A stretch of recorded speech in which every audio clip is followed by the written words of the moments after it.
All right. This tutorial was inspired by some NAP members who had sent me emails.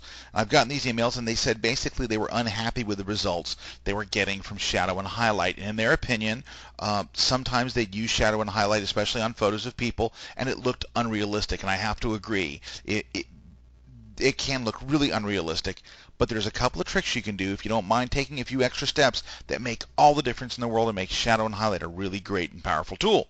But before we do that, I need to make a couple of duplicates because I need to show you a before and an after. So let me duplicate the image and duplicate it one more time. Now this is not really part of the tutorial, it's just I need to be able to show you a couple of different versions so I can really show you why it makes a difference. So here's our original back here. And we're going to work on this copy. All right, first we'll look at what the problem is. The problem is if you go into the image menu, under adjustments, and you choose shadow highlight, you bring it up and you increase it until where she looks nice and bright.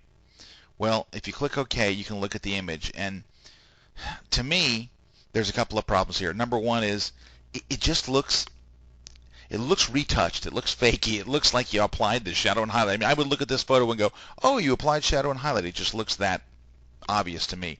Plus, it really brightened up this fence here, which I don't think is really great. I think you just wanted to brighten up the shadows that are in here. She's got all kinds of shadows. And, I mean, this is the typical photo you'd want to use for shadow and highlight, lit from behind where she was in the shadows. See, here's the original. See? And this does look better, but her face looks like it's got some kind of like skin problem, and the fence is too light and all. So there's a couple of problems. All right, here comes the fix. It's a multi-part fix, but it works great. First step. Go ahead and duplicate the background layer, and you'll see why that's important in a while. We're going to work on the duplicate. Number two is we're going to convert this from RGB mode, all right, to LAB color. Go ahead and make that conversion. It's going to ask you, do you want to flatten the image? No, you do not want to flatten. You want to say don't flatten. You want to keep your layers. Then go to the channels palette, and you'll look what's happened. Now, it didn't change the way the photo looks, all right. And this is a non-destructive move, so you can move from RGB to lab without damaging your image. But it splits your image up differently. It takes all the color in the image and puts it in the A and the B. It takes all the detail in the image and puts it here. And why this is so great is you're going to apply the shadow and highlight just to this lightness channel. That way, it looks, it avoids the color altogether, and your image looks much, much better. You don't get that big color shift that we were getting before. So you target the lightness channel. Now you go and apply shadow and highlight. Now you can just crank it up to 70 again, but I would recommend not doing that. If you want a more realistic look, leave the amount at 50. Go ahead and click the Show More Options button so you can get to the tonal width and radius. Raise the radius a little bit and raise the tonal width quite a bit. Something like that. So it kind of opens it up a little bit without raising the amount, because you get above 50%, things do get kind of funky. So click OK. And you really can't tell how it looks until you make the LAB channel visible again. But take a look at the difference. Let me slide this off the screen and take a look at the difference. See how red her skin was, and you saw these blotchy areas, and the highlights got really bright and all that kind of stuff. Well, here, actually, it's not good. Over here, whoo, look at that. Much better. Her skin is much more natural. The tone is much, much better. And even the wood looks better. I mean, I don't want that wood to be bright, but look how much. The wood looks fakey over here. Over here, it looks much, much better. So now let's switch back to RGB mode because we're not done.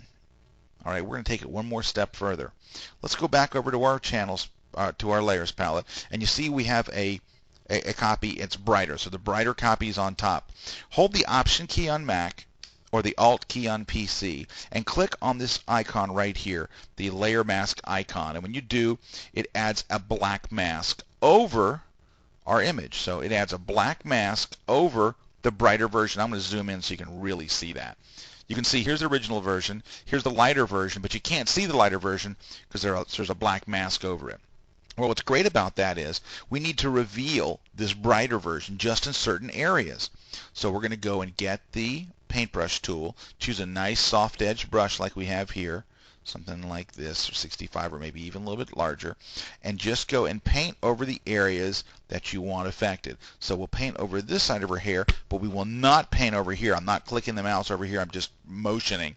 All right, we are not going to brighten up that side of the hair. We're going to go in here. We're not going to brighten up that fence. We don't want the fence any brighter, right? We don't want the fence. We like the fence and the background and the grass the way it looked. We like that look. We don't want that all brightened up. All we're going to do is work on these areas here and just brighten this up. Something like that. And to see if you've missed any areas, here's a little trick. Hold the Option key on PC, the Alt key, and click on just the layer mask icon. Look, you can see right where you missed. Whoops, missed that spot and missed a little bit right up there. You can see exactly where you missed. Now you can switch back to see your image, but click one more time so you're painting on the mask, just in case you want to make any more changes. Now look at the difference. Let me slide this out of the way. Look at the difference, okay? Now look at that. See how over here, well, let's see if we can see all three photos at once. First, bad photo. Second, here's the second one we worked on, where it actually not only made her skin look bad and funky, but it brightened up the grass and it brightened up the fence. Here's the perfect version where it didn't brighten up the grass, it didn't brighten up the fence, it only brightened up just the areas, and we don't have any of that skin problem or anything. And now we'll put the original. Here's the bad one, and then here's the good one. Put them side by side, and you can see what a huge difference it makes. So yes, we had to do a couple extra steps, but was it worth it? You betcha.